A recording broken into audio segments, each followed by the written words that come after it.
Welcome. Today's webinar will be by Dr. Kyle Peacock, a chiropractor with Maximize Living. As a Maximize Living doctor, Dr. Kyle Peacock is dedicated to transforming the health and lives of people in the greater Indianapolis community. Dr. Peacock has advanced training in spinal correction, nutrition, exercise, and toxicity. He not only helps his patients, but also serves local schools, churches, and businesses by delivering these essentials of health. Dr. Peacock has served as a Maximize Living doctor of chiropractor across the country, including St. Louis, Nashville, Naples, and is honored to now be serving our greater Indianapolis community. Dr. Peacock is excited to be partnered with the Arthritis Foundation to further help those in the Indianapolis community dealing with arthritis. Now, here is Dr. Peacock. Perfect. Thank you very, very much for, first of all, inviting me and having me, just be a part of the Arthritis Foundation and really how to just impact lives in general. And I know as a chiropractor, it's I see arthritis every single day in my practice and in various types. Obviously, the most common type being osteoarthritis, but then you'll see rheumatoid, psoriatic arthritis, juvenile rheumatoid arthritis, and you see the various forms of it, whether it's structural based or inflammatory based. So I'm going to cover a wide group of topics today, and more specifically how we with Maximize Living and chiropractors have taken an approach of how to help people with arthritis and the various types here. So at first, I start off with just where we are in the nation, and I begin with like kind of a state of the union with how we're doing in the fight against arthritis right now. And this is as of 2012. I mean, half of the adults have one or more chronic health conditions, and just meaning that these chronic health conditions, of course, 90% of which are preventable or due to lifestyle. 1 in 4 adults, of course, have 2 or more of these chronic health conditions, right? And then you look at it and just what's causing the most common cause of disability is arthritis, and 53 million adults have been diagnosed with this, from a doctor. So, the scary part is how many people have arthritis and they still haven't been diagnosed yet. So when I read that number, 53 million, to me that is a lowball number, because I meet people out in the community every week where you just find out, and sure enough, when you meet them and you do the evaluation, sure enough, it's arthritis. And then you look at what it's doing to our healthcare spending. And this is back in 2006. And all these stats, by the way, are coming from the CDC. Or you can go look this up online. You can see it exactly plain as day as I have. But 2006, 84% of all healthcare spending was towards these chronic diseases, which represent 50% of Americans, right, with one or more of these diseases. And that's just astounding, 84%. And then you look 3 years prior, in 2003, the estimated cost for arthritis was $128 billion. And that to me is just staggering. I mean, I'm just looking at, if we can even just learn how to tweak, how to better cope or treat arthritis. I want to see this number drop. Obviously I want to see people's lives transformed into where they're not limited by a disease or being defined by a disease, but just the amount of money that we're spending on this one topic, this one idea is astounding to me, and we just need to change our direction, change our thought on how we're dealing with this, and that's what I seek to do in our community here at Fishers and the greater Indianapolis area is changing the way people view and manage health. And rather than looking at it from, we're seeing a shift in healthcare in general right now where people are kind of tired of looking at health and taking a pill just for that one symptom. Because what's ended up happening is, we are getting more and more pills added to our regimen to where, I don't know if you've seen this, but in the stores, they have the pill organizers from Sunday through Saturday. And of course, those wells are getting bigger as opposed to getting smaller, and it's like, thank goodness we have some of the medication we do, but it's just not it's not panning out to really meaning true wellness and true health over the course here. And so what I spend time with our patients is really, and this is with Maximize Living in general, we have doctors all around the nation where we work on these 5 essentials of health. And I start with the first essential number one is mindset. You have to maximize your mind. And of course, you'll see with Maximize Living, we play off the word maximize quite a bit. And so you'll see that as a theme throughout. But first, the easiest way for me to describe mindset is simply, we all know that person that is like, I get the flu every year.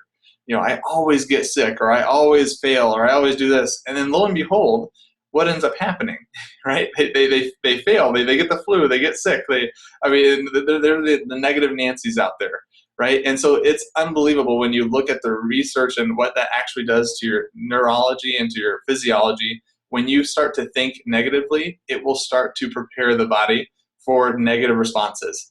And your immune system drops. It's just amazing to see what the power of the mind has. And so when we work with our patients, it's already speaking with, you're already on the road to improvement. You're already improving. You speak as if it's already there, And so just conversely, we know the people that are too stubborn to get sick, too stubborn to fail. They have a goal in mind. They know where they're heading.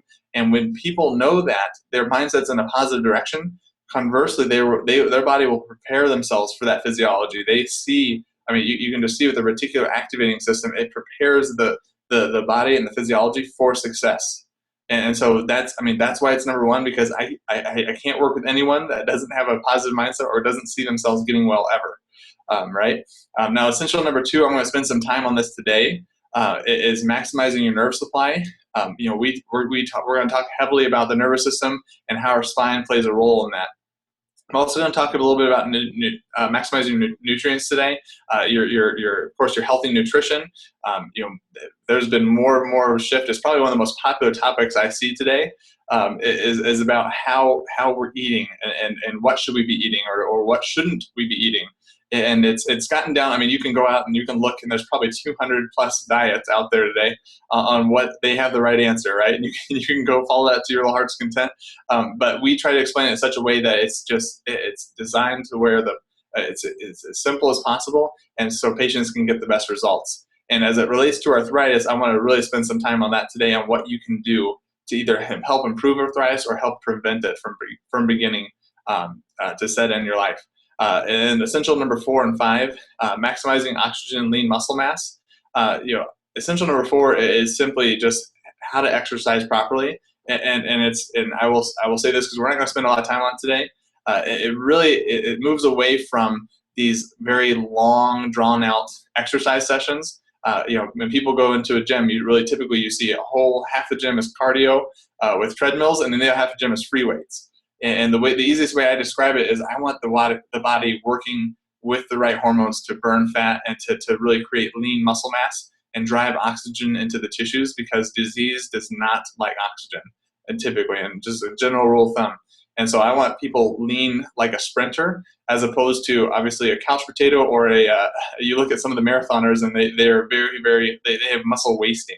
And that's, it's like you look at, muscle, sprinters versus marathoners. It's like typically we all want to go towards the sprinter, right? And of course, the very last one is minimizing toxins and your exposure to them, both indoor, outdoor, and food, in our water. You can go through the whole list. And Americans, like I said, are waking up to this idea that we need to take greater sense of control with our health. And that's what I tell every patient that comes to my office is your health is not your parents' responsibility. It's not your doctor's responsibility, and it's certainly not the government's responsibility. It's like, it's ours. We have to take individual ownership of our health and our health care. And so when you realize that, that's when you create the biggest change, because then you start to make the best decisions for you. And that's what we're going to be talking about today. So what I want to hit off with, and I'm sure many of you listening today already know the different types of arthritis, but for those of you who are a little unaware, I want to just talk about more or less the two different types here. And I've oversimplified it for this reasons, because you can go down to the nitty gritty on defining what separates each different type of arthritis, but in general, it comes down to these three pictures here. And so on the left, this is a knee joint right here. And so on the left, I just want to draw out a couple things here. And the first is that right here on the normal knee joint, this blue structure that you're seeing lining the femur and tibial heads here, that is your cartilage. That is designed to protect the bone and allow good, healthy motion. So it allows a gliding sensation to happen, okay? So that's very, very important to have in these joints, okay? The second thing I want to draw attention to, and it's hard to see in this picture, but it's purplish color. This is your synovial fluid, all right? And I'm, once again, oversimplifying this, but your synovial fluid, its only purpose, realistically, is to allow there to be no friction when this joint is moving. So when you're bending your knee forward and backwards, flexing and extending it, you shouldn't have any type of grinding sensation or any type of impingement to that movement. And so that is designed for that healthy motion. All right. Now, the synovial fluid also carries some nutrients in it, so I don't want to get into that typically, but I just want to oversimplify it and saying that's the case. Now, a lot of us think of these joints as like water balloons, like full of water, and we're just bouncing around on them. And it's in reality, when we've looked at it, these synovial fluid sacs, or bursas, as they're often called, these are actually, it's actually more like a water balloon that has lost all of its water. They're very thin. They have a negative pressure in them, and it's not quite the waterbed sensation as we once thought. So that being said, it's a very thin layer, and so once if you lose that, or once you have damaged that, that's when these problems set in. And like I said, osteoarthritis is the most common cause of arthritis today. And so what you'll notice is the distinction between the healthy joint and the osteoarthritis joint is it has lost its good blue cartilage here. Okay, now this is where you commonly hear people saying it's bone on bone, right? You get the grinding sensation, and of course it doesn't feel good. It's painful, right? Because you're getting the neurons in the periosteum of the bone right here, and that's where it really, really hurts, and it's going to be that dull ache.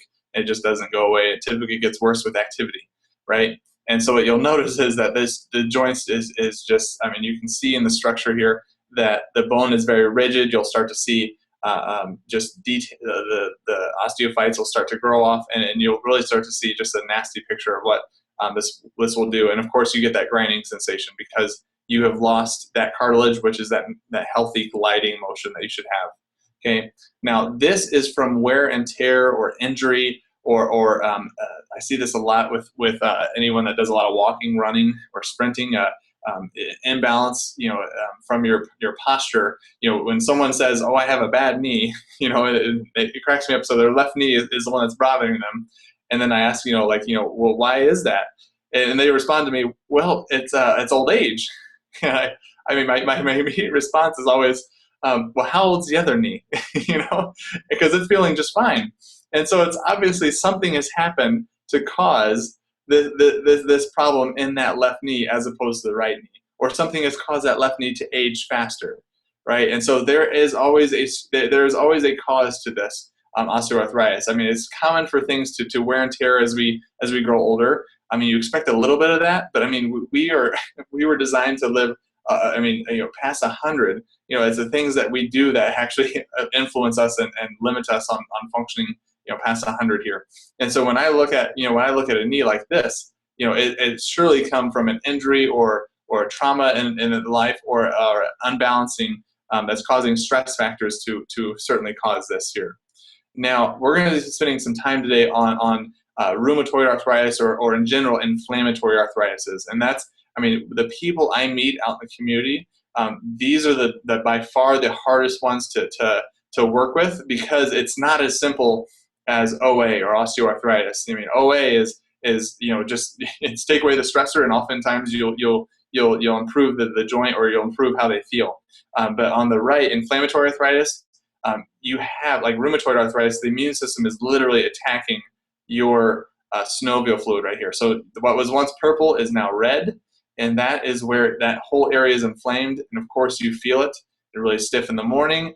It really hurts after use. And it is not a fun process to watch people to go through. Now, the current treatment for rheumatoid arthritis and in general, for what we're doing is taking non-steroid anti-inflammatory drugs. I mean, the NSAIDs. That is. I mean, there's a vast array of them, but that is the almost gold standard for the rest of America right now. which it does work in taking care of pain relief, but at the same time, you're decreasing your immune system all around the body, and of course you can read the labels on these medications and drugs and these therapies, and it's not it doesn't have it's like you can do, it certainly has this positive benefit of decreasing pain, but it also comes with its side effects. And that's, once again, it's like I love to find things that we can do that doesn't have the harmful side effects. And so one of the things I want to talk about is just you and your diet, like, things that you can do that will, whether it's elimination or simply adding to your diet. And so whenever I meet someone that strictly has these inflammatory arthritis processes, like psoriatic arthritis or rheumatoid arthritis or juvenile rheumatoid arthritis, I mean, you can look this up online too. Don't just take it from me. But I walk through three things. Main causes that will set off an inflammation reaction, are just things that cause inflammation in the body in general. And so, of course, number one on this list is sugar. And of course, I think most of America is starting to awaken to this idea that sugar may not be as healthy as I thought it was. So you look at it though, and most of my patients I have to walk through, they understand that sugar is not good for them, but they didn't quite realize how much sugar is ingrained in everything that we eat, or it's the hidden sources that really become the problem. And so, even the breads, you wonder why kids are just eating white bread. They'll ball it up in a fist and just throw it in their mouth, and they'll eat the whole loaf if you let them right there. And it just comes down to, you want to know how much sugar is in that bread. It's astronomical, right? It is a lot, as opposed to something like I'm not here to necessarily promote brands specifically, but I personally, if I'm going to have bread, it's Ezekiel 4:9 bread. It's bread that has sprouted grains in it, or stone ground wheat, and doesn't contain high fructose corn syrup or these additives or dyes. And you want to find as much as you can to the whole grain, to just the whole foods that are in there. And so that is just even avoiding that. The sugar that's coming from some of these processed grains is a simple start. Simple carbs. Like going through. It's like you don't want to eat a lot of foods that have a lot of starches in them, or just sugar in general right here. And of course, the processed or natural sugar, because you can see the high fructose corn syrup has really come under target today. And people are shifting towards this more natural sugar, like natural cane sugar is becoming a marketable item here, but it still causes inflammation in the body. So it's something that should be avoided if you have some of these processes here. Now, that most people have heard that before. Okay, now what people are starting to learn now, and I'm really introducing the idea, or just catching people up with the research now, are the bad fats. America has we're the most obese country, but yet we have the most non-fat items out there today. And so it's like, if it was truly doing the no-fat diet, this has been working a long time ago for our obesity problem. That's a whole nother talk on another day. But when it comes down to it, is these harmful fats that we have on the market today are really will set inflammation in the body and really just send off any type of arthritic process that's inflammatory based. So when I walk through, of course, trans fats now, I think everyone has been, whether you know what trans fat actually is or not, it's just a configuration the fat molecule is actually in and how it reacts with the body. People at least know trans fat's a bad idea, and of course everything is now labeled no trans fats, so it's like, you have to figure it out another way now, because then it comes down to rancid fats, and rancid fats are really what used to be a healthy fat, and then it typically is changed, and the most common way it's changed is by heating it. A perfect example of this, and this is, as I was learning all this stuff, I thought it was healthy the whole time, because I was like, oh, extra virgin olive oil. I cooked with that. I had salad dressings with that. I did everything with olive oil, because I was told that's the healthiest thing. But as soon as you boil or you see smoke or like boiling olive oil, you have literally changed it to a rancid fat, and it's acting just like canola or vegetable oil at that point, the thing that you spent a little extra money to avoid. And so when you look at canola oil or vegetable oil, it's just the way those fats are configured. They do not have a very healthy response in our body at the cellular level, and they will cause more inflammation, as opposed to the healthy fats, which are anti-inflammatory by nature. And so I don't go. I hardly let canola oil go, because I almost have I hit it whenever I can. Canola oil actually it doesn't come from a canola plant. I don't know if you've read into this at all, but it actually stands for Canadian low acid. Canadian oil low acid is what canola stands for. And it actually comes from a rape seed. It's not grape, but rape seed oil is where it comes from. And so I think they thought that that wasn't marketable, so they changed it to, you know what, let's just call it canola and we'll be done with it, right? So it was just discovered in a lab, and it's just not meant to be eaten. And so vegetable oil is it's the exact same thing or a similar product to it. And of course, vegetable oil sounds better, right? But once again, this is a bad fat. Avoid it. And that's, I mean, just avoid it from an inflammation standpoint in the body. And then the third thing I talk about is dairy. This is more and more research being poured into dairy nowadays, and so specifically it's the protein casein that's in the dairy. Once again, you can look this up online, but it just, in short, it's causing inflammation in the body, and you're seeing more and more people that are being allergic to dairy nowadays. Like, these numbers are rising, and so when you look at it at a cellular level, when it's causing inflammation in the body, this is basically recruiting our immune system to go into an active mode, and some people it goes into a hyperactive mode, and then that's where they see some of these autoimmune diseases developing that have never been seen before, or never seen before in these numbers, right? Now, this once again, I hit on this too. Americans are on a sugar high. You look at how many pounds each person is eating a year; it's 156 pounds right now, right? And then you look at 63 pounds of that is, of course, the high fructose corn syrup. Now, this is to me, I don't have to spend much time here because it's just sickening, right? It's just gross. So we're going to move on here. So I do like, I want to. It's not just about foods that you avoid. It's foods about what you can eat, what you can do. All right. Now, first things first. This is the best thing you can do is eating healthy fats, foods that have really high levels of omega-3 fatty acids. And so foods like that are fish oils. I mean, finding salmon is one of the best ones. It needs to be wild-caught salmon, though. Tuna. Make sure your fish are wild-caught, by the way. Anything raised on a farm, I mean, just think about what they've done to cattle.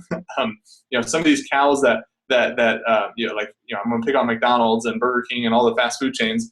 These cows never see grass. They wallow in. You can watch it on these documentaries, but you see it. There's just mud and a manure around for miles, and they're just being herded from one fence to the next, eating corn all along the way to fatten them up, so that we can make beef quicker, right? And so it's like when you look at the same thing with fish, you don't want to. I would never want to eat a salmon that's just been circling in a pen, of course, pooping on each other all day long. Whereas I'd rather catch a salmon that's out in the wild, and of course they haven't. If you look at farm-raised salmon, if they didn't put dye in their food, their meat would actually be gray. And I don't know anyone on the planet that would want to eat gray meat on a fish. It just doesn't sound good. And you can even tell the difference in the store. When you look at a wild-caught salmon versus a farm-raised salmon, you can tell the real orange versus the fake ones. So really be cognizant of where your fish oils are coming from. But it has a very, very high ratio of omega-3s, fatty acids in them. Coconut oil, olive oil, once again, very high ratios. Flaxseed and chia seeds are one of the best things you can add to smoothies or some of your dishes to really give you boosted energy throughout the day. And you look at how much energy you get from sugar molecule versus a fat molecule, you're getting a lot more energy from a fat molecule. We were really designed to burn fat more than we were sugar. I'm sure we've all experienced the time where we've had a lot of sugar and you'll have a lot of energy for about an hour, and then right after that, what happens? We crash, right? It's like you go from a sugar high to a sugar low, right? And whereas a fat, and this is especially true with chia seeds, it's like when you eat those, it gives you prolonged energy throughout the day, and you don't have that crash afterwards. Another thing that you can eat is also almonds or walnuts is another great one. It's once again a healthy fat that's going to promote anti-inflammation in the body. Vegetables in general, we just don't eat enough of it. 5 servings a day is what we really should be getting from our vegetables, and particularly the green leafy kind. I'm not going to spend a lot of time walking through each and every vegetable. But when it comes down to it, you like potatoes, by the way, do not count potatoes as a vegetable. They're very high starches that turns into sugar into the body. Okay, I'm talking a lot about that. Like kale is fantastic. Broccoli, you can of course go spinach, romaine lettuce, peas, green beans. All those type of options are fantastic for you. All right. Now, antioxidants is another fun one that has really been. The last 10 years has really been ramped up because it removes free radicals from the body.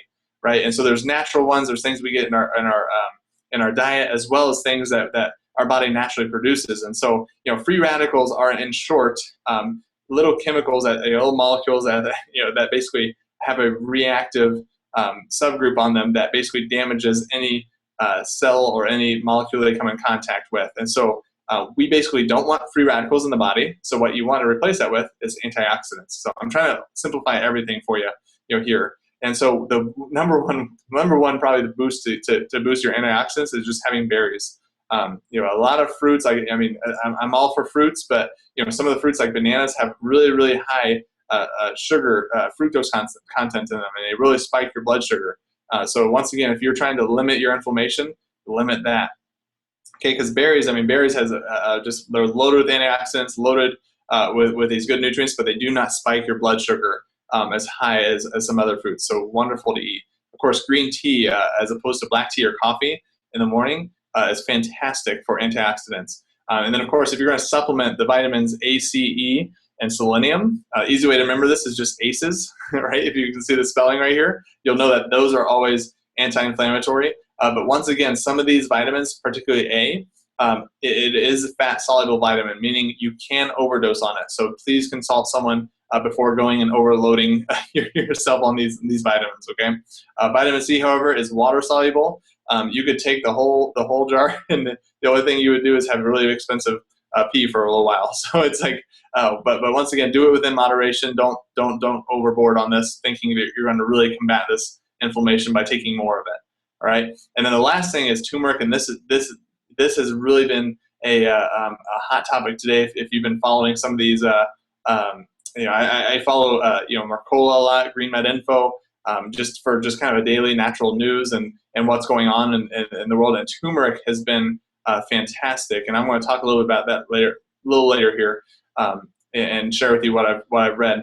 Now, here's a funny thing I like to show, and once again, you can find this picture on the internet. But I just kind of asked, ants are smart enough, are we? And I look at just you can put this, you can try this out at wherever you live and just see what the ants will do. But you put margarine, reduced fat, I can't believe it's not butter, and then natural butter, and the ants will go after the best food for you, which is, of course, the natural butter.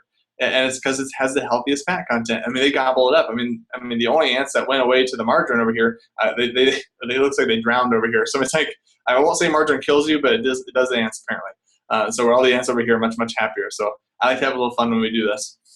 Now turmeric, like I said, I was going to share with you a little bit more about this.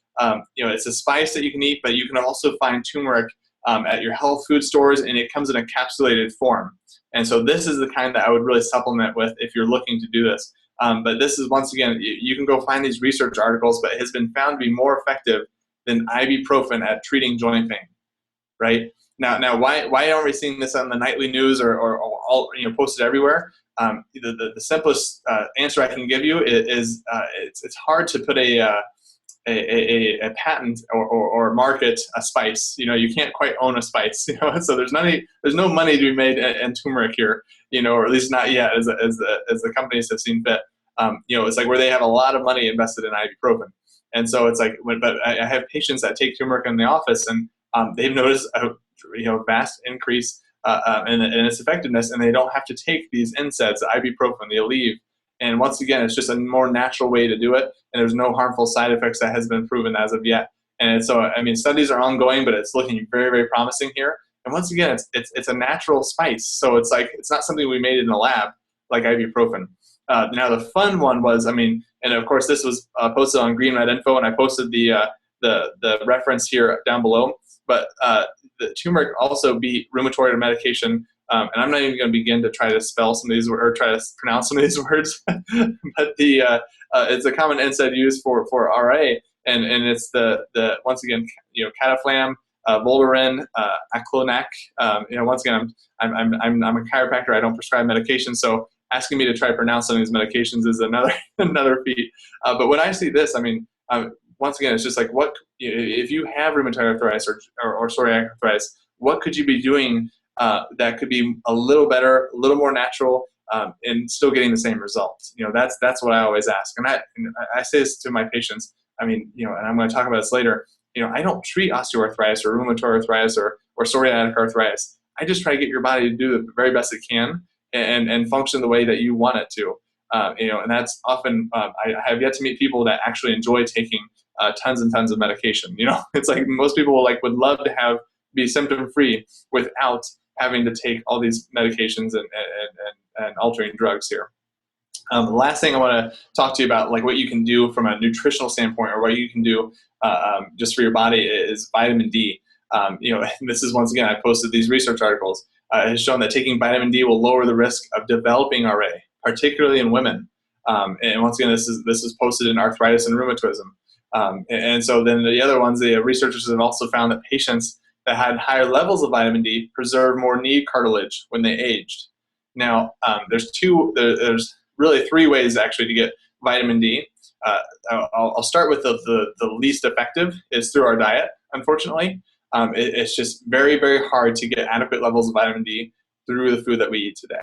I will say the two most important ones are through supplementation or going out in the sun. It's called the sun vitamin, the solar vitamin.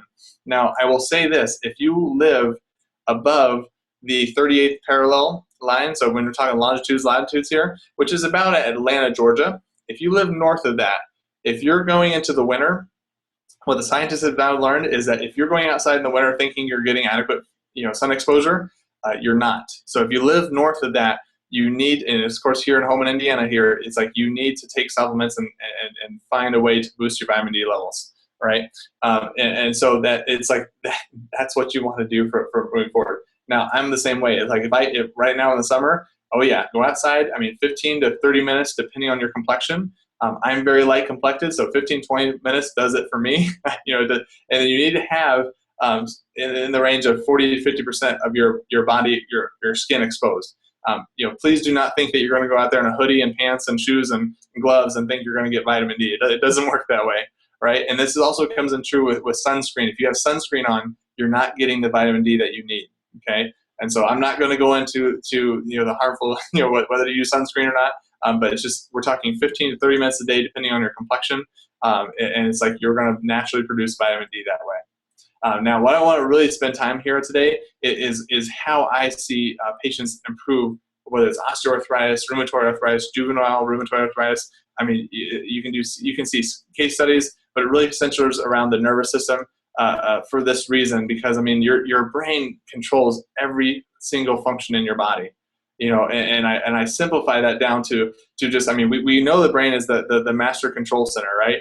But we don't always think about how that sends a signal down the spinal cord and then out those nerves. We kind of think we're like wireless, like our technology nowadays. We are still hardwired when it comes to our body, and so whether it's the signals going to the hormones, to release that to have an effect on the body, or directly controlling how the heart's beating or slowing down or speeding up. It's any function of the body is controlled by the nervous system. And so I check that thoroughly for any patient going in.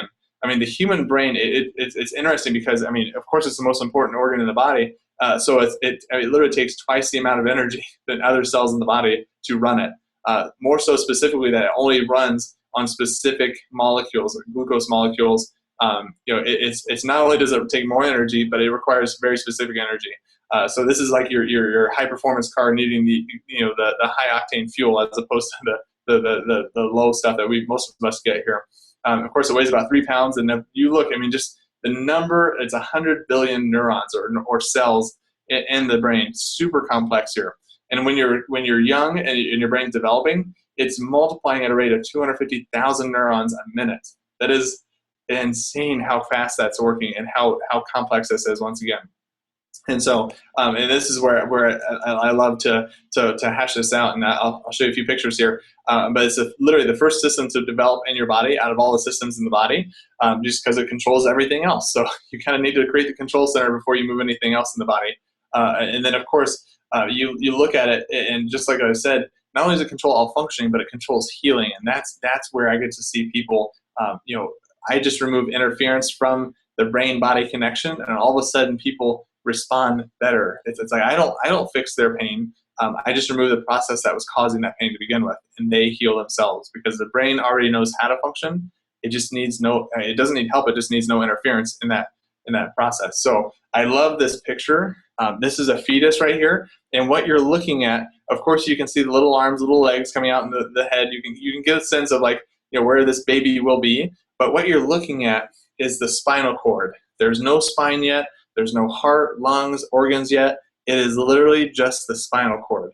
And it's developing first, and the nerves are going to start to branch off from here, because that's what has to form first before anything else does in the body. So it's just a very powerful picture, and just kind of shows you, where we should start checking first. And so, when I look at the orientation of the spine, most people know it should be straight from the front, right? It's like I showed a summer camp we did. We were helping with a summer camp one time, and we had these 5, 6, 7 years old, and I just took the spine and I just bent it at 90 degrees, and I just simply asked them, is this person healthy or sick? And every kid made this like disgusting face and was like, oh, like, oh, that person's sick. I mean, they just like, kids are just fantastic, because it's the truest sense of truth that you can see from them. They just wear the expressions on their faces, and they just knew. They don't even know why. They just knew that person was sick. They knew that wasn't right. And as soon as I straightened the spine, I was like, is this person healthy or sick? And everyone was like, well, they must be healthy, right? That looks right. I mean, they've had no classes, no biology, no anatomy. They just innately know that is correct. Now, what most people do not know is from the side, and this is this picture right here. From the side view, you have to have 3 arches, 3 curves, right? I have patients that are engineers, and they get really excited when I talk about this, because they're sitting there going, arches are the strongest structure we know about. And as you look at it, it's in bridges. I mean, the Hoover Dam wasn't built across in a straight line. It was built in a big arch, right? You look at the Eiffel Tower, it has arches underneath it. You see this throughout, just structures, but it's also present in our human body. And the thing is, when we lose that, that's when we see problems. And so I'm going to show you, when I look at the spinal column, when I look at the x-rays, I'm really looking at it to see what's happening at the nervous system underneath, all right? And I'll explain why that's important here in a minute. Because when I look at a normal curvature, so on the left, here is a normal x-ray. You can see a nice healthy curve where the spine is in a good arch right here. Now the spinal cord, the brainstem and spinal cord are running right behind those block structures, okay? So it's right here through the spinal canal.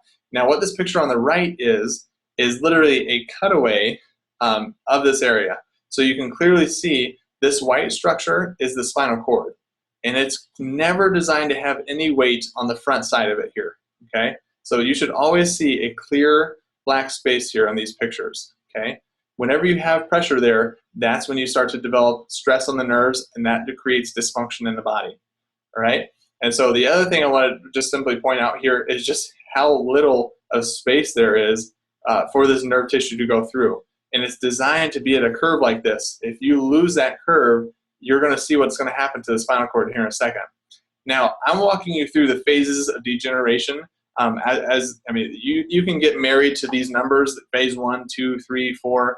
I personally don't. I just know what's happening at the nervous tissue underneath. And so I'm going to walk you through a progression of what happens here when you start to lose this curve. Now on the left here, you can see that this x-ray is very straight. If we go back, this is a nice curve right here. They've definitely lost it. Okay, so this is 100% loss of curve, and this is what happens to the spinal tissue right here. Now what that's doing to the spinal cord is literally stretching it, because your spinal cord is attached obviously to your brain, but it's also attached to your tailbone. And so when you stretch the neck out like this and do a straight curve, you will stretch the spinal cord and all the nerves coming out. And I'll show you what that looks like here in a second. Here's phase 2 now. So the spine literally starts to make an S type of a curve, and now you're starting to see disc bulging here. All right, so when I look over here on the right, here's the associated x-ray right here, what it looks like. You'll start to notice that these healthy discs, right, it's supposed to look just like this right here, if you can see my cursor. And then right over here at C4-5, C5-6, and C6-7, you'll notice that these discs are being squished, and that's the start of osteoarthritis there. That's an arthritic process there. You'll see the bone spurring right out front here. That's very common with this science. Now the thing is, these not only go forward, but they also go backward into the spinal canal. And that's where you're seeing these bulges here. And that bulge starts to hit the spinal cord traveling through there. And so these are patients that commonly have symptoms of numbness and tingling down the arms, or pain in the in the neck, traveling anywhere. You'll commonly see this here. But once again, let's go back to the original healthy one. See how nice and thick this spinal cord is, how white it is? That's healthy, right? We're over here, and it's like, you see, it's just, it's misshapen already. It's just all it is. It's going over all these little speed bumps, and it's not healthy for that spinal cord. Now, you do not see too many of these walking in the office because they are in such an advanced state of degeneration, of osteoarthritis or arthritis in general, that they have so many different problems that it's very hard to just even walk at this point. But I wanted to show you, if you let these processes go, from the beginning, straighten out, S-curve, and then to the end where everything is crushed. I mean, you can't even see a healthy disc anymore through here. And then that is what will happen. And then, of course, the sad reality is what happens. You do a cutaway of the spine, and look how skinny that spinal cord is. It's not even that bright white anymore. It's right through here. I mean, and of course, there was supposed to be no pressure on the front side of the spinal cord, and you're seeing all the way through, it's contacting the front. Okay, and that's where all the motor neurons are. That's where all the muscle nerves to control things are. So these people have a really hard time just even moving. And I'm going to breeze through this, but just, subluxation is anytime there's pressure on the nerve. So whenever there's pressure on the nerve like this, that's subluxation, vertebral subluxation, right? And so when I look at subluxation, ways we're causing it, we all see the younger generation. They're on their phones looking down more than they're looking anywhere else, right? They've been described as zombies, right? This is actually a woman here. I found this picture. I was like, my goodness, this is impressive. Look at her. I mean, she's carrying a box in heels, right? It's like, you think she has a chance of injuring her spine there, right? I think so. How many people work at offices today, right? You start sitting up perfectly straight, and then by the end of the day, you're looking like this fellow here. Okay, here he is, right? So you look at another one. I mean, how many people have been in a car accident before? Whiplash injuries. These are common injuries to the spine. Another sad truth is just babies that are delivered sometimes very violently with these calipers or suction devices. It's like that caliper is right around the baby's skull and right into where the atlas and axis of C1 and C2 would be. It's like, birth trauma can often create these type of problems. Of course, we all know someone that lifted something incorrectly, right? So the guy on the left here, there's a right way and a wrong way. Of course, another way of sitting, you just start to squirm, and we go through this. And I love this picture just because it's kind of funny in general. It's like, man apparently evolving up here, and then now we're de-evolving back to where we started, right? And so there's nothing that I can think that really sends this message home more than the original Superman. Christopher Reeves, I mean, many of you know his story. I'm getting it to where the younger generation no longer knows who the original Superman was. And so it's like, look it up, right? But Christopher Reeves was horseback riding, as many of you know, fell off his horse. He jumped, but the horse didn't. And so he went flying for it and landed on his neck and broke the top bone in his neck, and it slid just millimeters into the spinal cord. Now, what happened? I mean, most people know what happened to Christopher Reeves. He was instantly paralyzed, right? I mean, most people know that part of the story because he severed the nerves between the brain and the rest of the body. Now, what he also lost, and we had a chance to speak to one of his nurses. He lost motor control, of course, the paralysis. He had to have a pacemaker put in, a respirator to help him breathe because his brain could not send it to his body to tell him how to do that. And then, of course, he also had to have a nurse massage food through his intestines, through his colon, into colostomy bag because he lost that function. He literally, every organ was accelerated in the aging process and couldn't function on its own. And so, when a spine, once again, this is what happens. It just takes millimeters to be off to cause pressure like this right over here.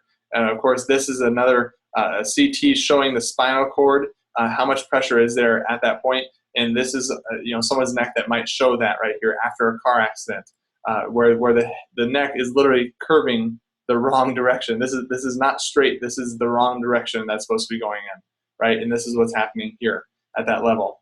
I said I was going to show you what it looks like when you have a normal curve and when these nerves are coming out versus when you have a stretched spinal cord. And the picture over here is showing that. And so this is literally the white structures you see here, both A and B. This is the spinal cord right here. So the spine has been removed, so you can clearly see that. Now in a normal curve, you'll see these nerves exiting these little holes called foramen right here. These nerves right here have a nice, you can see there's almost a nice little laxity there. There's a bend right there. Now that is what you want to see. That's what you want. Okay, now when you lose a curve and you're stretching the spinal cord, That's like this structure over here in the picture B over here. You'll see they're going off and they're extremely taut, they are stretched, and that's when you start to develop problems, because wherever these nerves travel, you are going to develop dysfunction and disease in the body. And that's where we see time and time again from that. Now, let me show you here, just once again, forward head posture. This is another common cause of this problem right here. And so you look, I mean, ideally your head weighs 10 to 12 pounds. And the best way I can describe this, I know it's silly, but it's like holding a bowling ball. If you hold a bowling ball vertically, just right at like you're ready to bowl, it's really easy to hold out. But if you take that 10-pound bowling ball and you hold it out as far as your arm will stretch, outward away from your body, it gets a whole lot harder, right? And this just makes sense from this point of view. So if your head's a bowling ball and your head's out forward like this individual on the right, your head's going to weigh more in the 40 pounds to 45 pound pressure on your body, which of course is going right through this red line. And so that's really hitting the lower portion of your neck. And that's where we see the most common cause of whiplash, as well as injuries like this. Now, I'm going to breeze through these research. I mean, you can read through the research on your own. I don't want to bore you to tears with this. But they took, 100 trauma patients, and they compared them with normal subjects. In the normal group, hypolordosis, all that is a decrease in forward curve. And so this healthy curve that you're supposed to have in your neck, right? We'll go back. Well, I'm not gonna go all the way back, but the healthy curve that you're supposed to have in your neck, that forward curve, right over here, that is what's called a lordosis. So hypo means less than.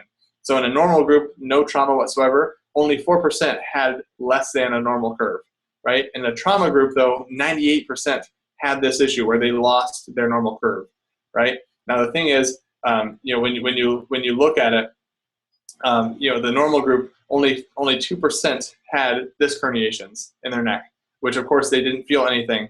And then the trauma group, 28% had disc herniations in the neck, and then there's no instance of disc herniation and spinal stenosis observed in patients that had a normal lordosis, that had a good curve in their neck, right? So what that means literally is if you have a strong curve in your neck, you're not at risk for disc herniations. You're not at risk for the trauma that's associated with it. Now, another study was done in 2006, found that your spinal cord literally shrinks in circumference by 24%. And it's just what that study was done in Germany in 1998. It's just that much. Your spinal cord, should be nice and fat and circular, but as soon as it's stretched, it's just like a bungee cord. It gets smaller in diameter at that point. All right, which of course leads to neurological compromise. Once again, Japan found that it actually flattens the spinal cord, which leads to degeneration of the tissue. And this is the crazy part. It leads to demyelination of the spinal cord, which is the same thing that multiple sclerosis patients see. All right. Now, once again, normal curve. You look at this, 100 patients, no chance of spinal stenosis, which is narrowing of the spine. If you've had trauma, it's a 98% chance you've had loss of the curve. So any patient that have been in a car accident, been in a fall, played contact sports, it's like chances are you've had trauma in your spine. And so most likely leading towards this issue right here. I probably don't need to walk you through whiplash, but here's what the head actually does at the top here. It snaps back, snaps forward. It is a violent process, and it stretches these ligaments. Now, I took a patient that literally in my office that had been this is her after a car accident. You'll notice her head is shifted 33 millimeters forward of where it should be. That is a very, very big distance. That is putting a lot of stress on these lower portions of the spine. Now, she already had some, you can see that these disc spaces are normal right up here. Now, she already has thinning of that disc, which is the first signs of osteoarthritis. But what you can see here is her spine was wanting to come back normally like this. But all of a sudden at this point right here, between C4 and C5, she has ligament damage where that whiplash injury happened. All right. Now, what this tells me is not only does this not look good on X-ray, but her nervous system. She had numbness and tingling down the arm, pain in the neck. It's just very severe, and it should be a 45-degree curve, and she's at -13. So it's over 100% loss of curve in that person. Is what actually happens when we work with patients, and this I want to leave you with a case study that as Maximized Living doctors, we see patients that have rheumatoid arthritis and have these different arthritic processes. Now, the fun part is, and it's just new in the research, when you look up how the immune system is regulated, you'll find that the nervous system is really integral to that. And so I'm not going to bore you with the long fancy names of it, but there's neuromodulators that come from the nervous system that act on T lymphocytes, that act on the nerve cells, the white blood cells, to basically direct them where to go. And so, I mean, there's many different classes of them. I mean, catecholamines, serotonins, acetylcholine, they break down into further categories. I'm not going to bore you with that. But in short, here's a case study where there's a 54-year-old woman had been fighting, RA for years, had been diagnosed with it. Her chief complaint was bilateral polyarthralgia, especially in the hands and fingers. The patient also had marked swelling in her hands, fingers, knees, toe, and feet. The patient exhibited difficulties with weight bearing, walking, ambulation, had recurrent stiffness every morning, was taking, once again, not great with the pronunciation of these names, or enunciation of these names, but methotrexate and prednisone to manage her symptoms. And now she described her pain as a constant 9 out of 10 on a 1 to 10 pain scale severity. All right. Now, after evaluation, the X-rays, we determined that the patient had hyperlordosis, decreased curvature in the neck and the cervical spine, and vertebral subluxations were present throughout her body, but particularly in the upper cervical region. All right. She also had significant forward head posture, which I just walked you through, adding to further stress on the spinal cord and those nerve roots right here. Now, this is the fun part. After 4 months of care, her pain went from 9 out of 10 to only 1 out of 10. All right. She was able to walk up and down stairs, dance, which she hadn't been able to walk, but dance and exercise without pain. No longer had to take the methotrexate and prednisone to manage her symptoms, so she's off her medications there, which are those NSAIDs were once again, they have harmful side effects. And then also the post-treatment X-ray analysis showed the increase of the cervical curve and reduction of the forward head posture. And that's what I do as a chiropractor. That's what any chiropractor seeks, is removing pressure off the nervous system. We never treated her rheumatoid arthritis. We never treated any disease process. We treated her subluxations in her spine. And by doing that, you remove the interference of her healing. And this is the thing, when you put pressure on the nervous system, it creates inflammation in the body. And that's something very important to realize. If you have that inflammatory process, or inflammatory arthritis, anything causing inflammation is going to make your condition worse. And so this is where we find any cause to that, to remove that right here. Now, as a chiropractor, I mean, many people are probably like, "What did my nervous system look like? I've never had my nerves checked. How do I do that?" Well, this is where I go through how important that is. I mean, you can literally go months without food, you can go days without water, or minutes without air. But if you lose nerve supply, just like Christopher Reeves, you lose that life. I mean, if you cut the nerve completely to this organ, it ceases to function. And so I want to make sure there's no pressure there. So if you have any, thank goodness we have symptoms, because these are warning signs that something is wrong. And so, I commonly see patients with headaches, patients that have high blood pressure. I have a patient who's a pharmacist, and she has no other spine complaints, no other problems or whatever, just high blood pressure. But she sees this from day in, day out. She sees how many pills that she has to prescribe people, or that she has to write for people, and she doesn't want that. And so she made me take her blood pressure before and after adjustment, and it dropped by 10 points on the systolic end. And so she instantly was like, "I'm doing this. I want to get this problem fixed." And she has been charting her blood pressure as it decreases, as we remove pressure off that area, right? Sciatica, of course. Weight loss resistance. Numbness and tingling is a direct sign of nerve pressure. But all these problems have been associated with nerve pressure at that point. And so the way I check that, and chiropractors vary for bit by bit, but when it comes down to it, I like to do a surface EMG. It's the same technology that you use for EKG of the heart, checking for heartbeats. It checks the muscles right next to the spine. So the simplest way to describe it is, of course you can see the scale down here at the bottom right. Green and yellow, I'd rather see those. Any type of orange right here, that's that medium to high pressure, and red, of course, is high. So when it tells me is, particularly right here, C4 and C5 in the neck, that severe, that high pressure there is telling me those muscles are trying to do the job of the spine. So that they must have a problem at this spinal level, because their muscles are trying to flex and trying to contract so hard to compensate for what the spine's missing. So once again, very common for someone that has lost their curve or been in a whiplash type of injury. All right, so once again, I pose this to my patients: which would you rather have, the person on the left or the right? The person with a curve or without.